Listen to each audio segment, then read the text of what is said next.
Crainte internationale après l'élimination du chef du Hamas, Ismail Haniyeh. La mort du chef du Hamas survenue mercredi à Téhéran a suscité de vives réactions internationales. Haniyeh a été tué lors d'une frappe aérienne israélienne qui a ciblé sa résidence, entraînant également la mort de son garde du corps. Un assassinat commenté avec précaution par l'Union européenne. Josep Borrell estimant qu'il a besoin de précisions sur les circonstances de cette élimination.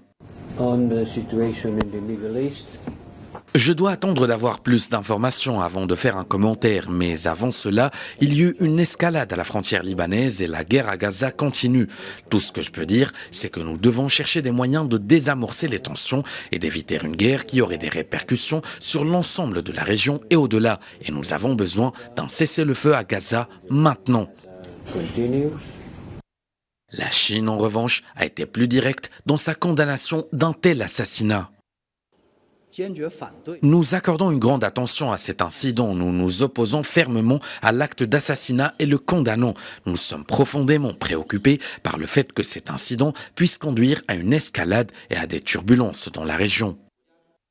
De son côté, le Qatar a condamné avec la plus grande fermeté l'assassinat du président du bureau politique du Hamas. La Russie a également réagi, condamnant cet assassinat politique inacceptable. La Syrie, elle, a affirmé que l'assassinat du chef du Hamas pourrait embraser toute la région. La Turquie a aussi dénoncé ce qu'elle a qualifié d'ignoble assassinat. Le gouvernement turc a souligné que cette attaque touchant un proche du président Recep Tayyip Erdogan visait non seulement le Hamas, mais cherchait aussi à étendre la guerre à Gaza à une dimension régionale.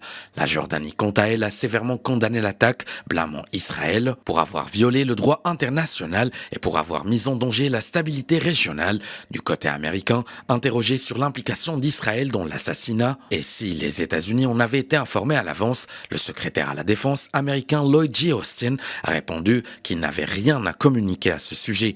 Autant de réactions soulignant l'impact de cet événement sur une situation géopolitique régionale déjà tendue, suscitant appréhension et inquiétude face à une possible escalade des hostilités.